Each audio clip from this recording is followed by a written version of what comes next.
బండి సంజయ్ పై మంత్రి పొన్నం ప్రభాకర్ మరోసారి తీవ్ర విమర్శలు గుప్పించారు. ఆయన్ని అవినీతి పరుడంటూ తెలంగాణ రాష్ట్రం కోడై కూస్తోందని, దీనికి బండి సంజయ్ సమాధానం చెప్పాలన్నారు. సిట్టింగ్ ఎంపీగా ఉండి ఎమ్మెల్యేగా బండి సంజయ్ ఓడిపోయారని ఎద్దేవా చేశారు.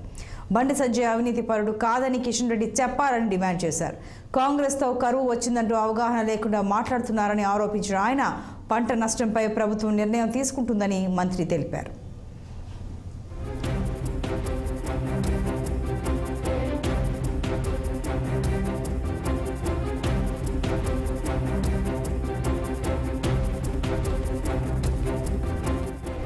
హైదరాబాద్ నగర తాగునీటి అవసరాలకు సింగూరు నుండి 18%, గోదావరి నుండి 35%, కృష్ణా నుండి 45%, ఉస్మాన్ సాగర్ నుండి 4% నీటిని వాడుతున్నామన్నారు. నాగార్జున సాగర్లో 510 అడుగుల నీళ్లు ఉన్నాయని, అవసరమైతే బూస్టర్ పైపుల ద్వారా వాటర్ తరలిస్తామన్నారు. ఎల్లంపల్లి నుండి కూడా 3 టీఎంసీల నీటిని హైదరాబాద్ నగరానికి తరలిస్తున్నామని, ప్రకృతి కరువు ఎదుర్కోవడానికి ప్రతిపక్షాలు సహకరించాలని మంత్రి పొన్నం కోరారు. అలాగే ఉచిత బస్సులో 30 కోట్ల మంది మహిళలు ప్రయాణం చేశారని మంత్రి పొన్నం మీడియా చిట్ చాట్లో వివరించారు.